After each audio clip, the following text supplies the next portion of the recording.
Gordon, the big engine, and Thomas, the tank engine, puffed buffer to buffer back home. It had been a busy day. First, Thomas had teased Gordon about the time that the big engine had slid into a ditch.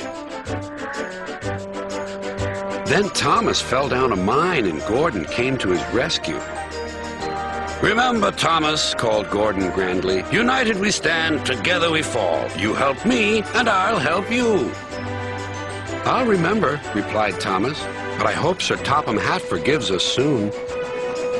Suddenly they noticed something. As the two engines whistled into the sheds, everywhere they looked, they saw paint pots and painters. "Bust my buffers," said Thomas. "What's happening?" "Shh," whispered Percy. "Sir Topham Hatt's going to tell us now. Ladies and gentlemen and engines, I am honored to inform you that Her Majesty the Queen herself is coming here to visit us. Now, on with the preparations." The engines wondered who would pull the royal train. "I'm too old to pull important trains," said Edward. "I'm in disgrace," sighed Gordon. "He'll choose me, of course," boasted James. "You," snorted Henry, "you can't climb hills." "He will ask me to pull the train, and I'll have a new coat of paint." Then the rain came. Henry's driver and fireman covered up their cab to keep dry. A painter was on the ladder above the line. Henry's smoke blew high into the air. The painter couldn't see. Both he and the paint pot fell all over Henry.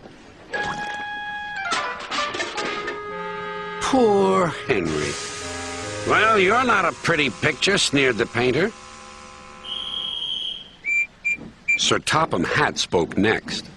"You look like an iced cake, Henry. That won't do for the royal train. I must make other arrangements."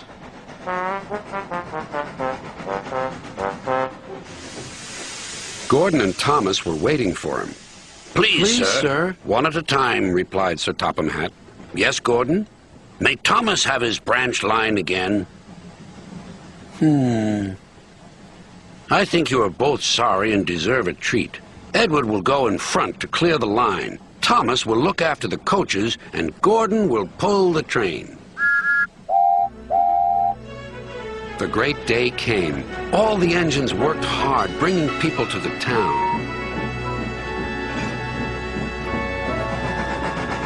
Thomas sorted out their coaches in the yard.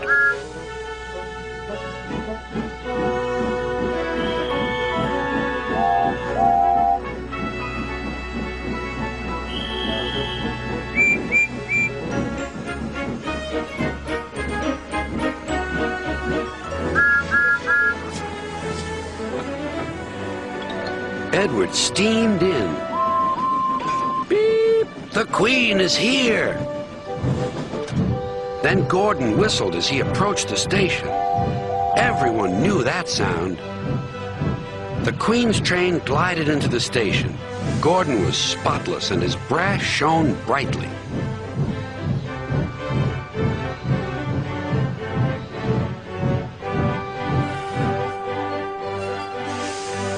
Sir Topham Hatt stood to attention. "Welcome, ma'am." The Queen thanked him for a splendid run and asked to see all the engines. "Beep, beep," whistled Toby and Percy. "Shh," hissed Henry and James. But Toby and Percy didn't care. "3 cheers for the Queen!" "Beep, beep," whistled the engines. When it was time to leave, the Queen spoke specially to Thomas, who fetched her coaches. Then to Edward, and finally to Gordon, who took her away. No engines ever felt prouder than those on Sir Topham Hatt's railway.